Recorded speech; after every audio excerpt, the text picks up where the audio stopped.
এবং লেডি এএসআইদেরকে নিয়ে আজকের এই প্রশিক্ষণ শিবির। সেই প্রশিক্ষণ শিবিরে উপস্থিত বর্তমান এবং অতীত দিনের কলকাতা পুলিশের কাণ্ডারিগণ, সভায় উপস্থিত আমার ছোট ভাই, কলকাতা পুলিশ ওয়েলফেয়ার কমিটির কনভেনার, আজকের সভার সঞ্চালক সুদীপবাবু, দক্ষ সংগঠক লীনা ম্যাডাম, অন্যান্য কর্মকর্তাগণ, কলকাতা পুলিশের বিভিন্ন ইউনিটের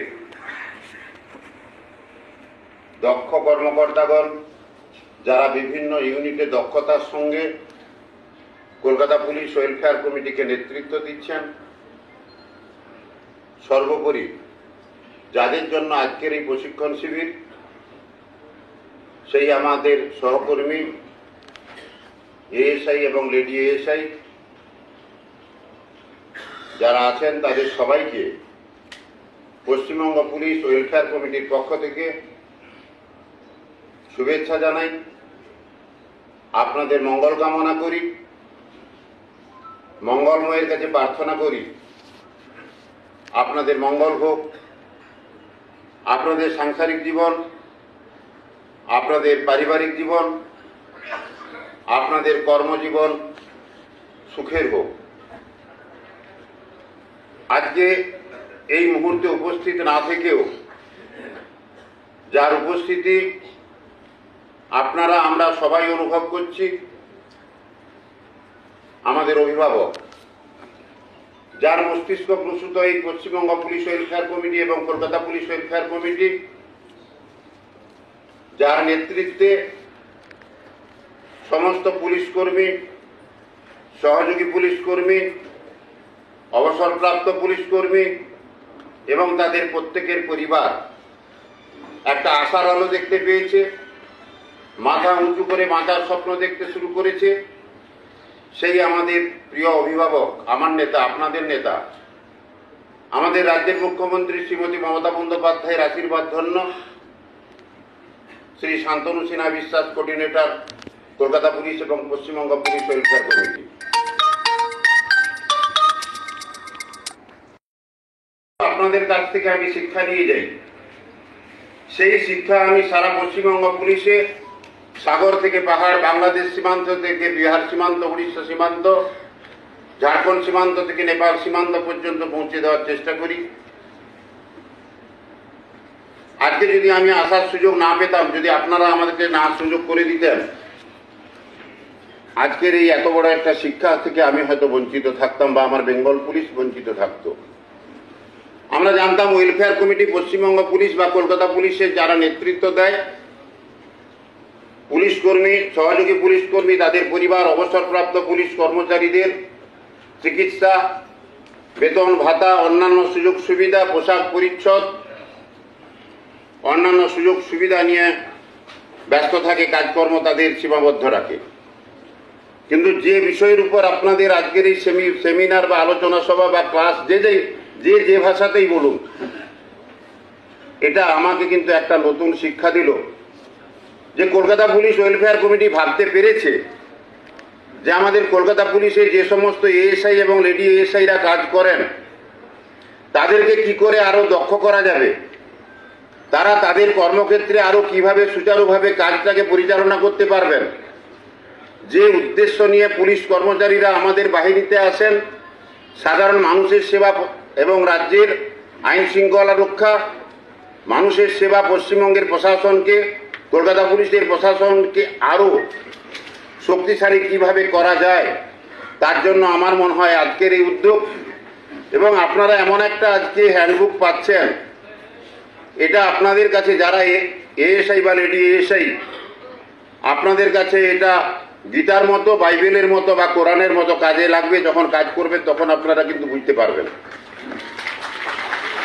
তো আজকে একটা নতুন শিক্ষা পেলাম যে আমাদের ডিপার্টমেন্টের উন্নতির জন্য, কাজের উন্নতির জন্য আমাদের কাজের যাতে চরিত্রগত বা গুণমান বৃদ্ধির জন্য যে প্রচেষ্টা, এটা এতদিন কিন্তু আমাদের খুব একটা কিন্তু মস্তিষ্কে ছিল না। এই শিক্ষাটা আমি আপনাদের কাছ থেকে নিয়ে গেলাম।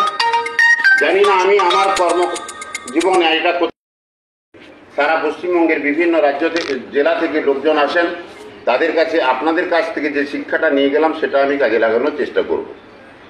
তো যারা আজকে এসছেন তাদেরকে বলবো যে আপনাদের দেখে মনে হচ্ছে ভেতরে আপনারা যত লোক আছেন তার থেকে অন্তত 50% বেশি লোক কিন্তু বাইরে অপেক্ষা করছে, তারা আসতে পারেনি। আমি রুহুল ভাইকে বলছিলাম যে বাইরে একটা যদি আজকে একটা দেওয়া হতো আমাদের জায়েন্ট স্ক্রিন দিয়ে, আজকের এই আলোচনাটা বিশেষ করে যারা বসে আছেন, স্যাররা বসে আছেন, তাদের সারা চাকরি জীবনের মূল্যবান যে তাদের অভিজ্ঞতা, সেগুলো আপনাদের কাছে আজকে তারা তুলে ধরবেন, সেগুলো আপনাদের আগামী দিনে পাথেয় হবে। তো যারা বাইরে অপেক্ষা করছেন তাদেরও কিন্তু এই আজকের এই আলোচনাটা কাজে লাগতো। হয়তো আজকে সবাই সেই সুযোগটা পেল না। আমি কলকাতা পুলিশ ওয়েলফেয়ার কমিটিকে অনুরোধ করব, এই ধরনের উদ্যোগ কিন্তু একটা করেই থেমে গেলে হবে না।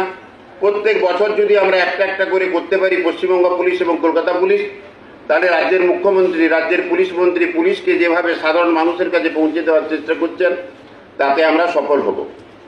আমি বর্তমানে ব্যারাকপুরে একটা ট্রেনিংয়ে আছি। সেই ট্রেনিংয়ে আমাদের বিভিন্ন আলোচনায় আমরা দেখতে পাচ্ছি যে আমাদের পশ্চিমবঙ্গে শুধু নয়, সারা ভারতবর্ষে কনভিকশনের পরিমাণ কিন্তু যত দিন দিন যাচ্ছে কমে যাচ্ছে।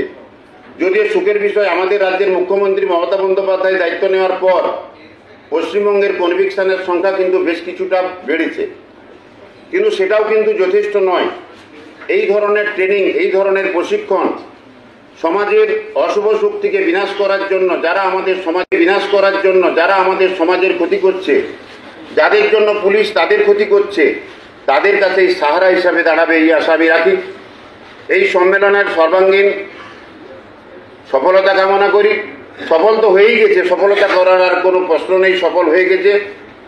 আমি ভাগ্যবান যে কালকে একটা টেলিফোনে আমাকে বিকেলবেলা আমাকে রুহুল ভাই ডেকেছিল, আমারও সুযোগ হয়েছে। আমার ট্রেনিং চলছে, তা সত্ত্বেও আমি ম্যানেজ করে এসেছি। আপনাদের এখান থেকে যে শিক্ষা নিয়ে যাচ্ছি, পশ্চিমবঙ্গ পুলিশের বিভিন্ন জায়গায় এটা পৌঁছে দিতে পারবো। আরেকটা জিনিস আমি আপনাদের দৃষ্টিতে নিয়ে আসবো। বেশ কয়েক বছর আগে থেকে পশ্চিমবঙ্গ পুলিশের এএসআইরা, লেডি এএসআইরা ইনভেস্টিগেশন পাওয়ার পেয়েছেন। কাগজে কলমে হয়তো ক্যালকাটা পুলিশও সে অধিকার পেয়েছে। কলকাতা পুলিশের এএসআইরা, লেডি এএসআইরাও যাতে ইনভেস্টিগেশন করতে পারে, তাহলে সেটা কিন্তু আরও একটা ধাপ আমরা এগিয়ে যেতে পারবো।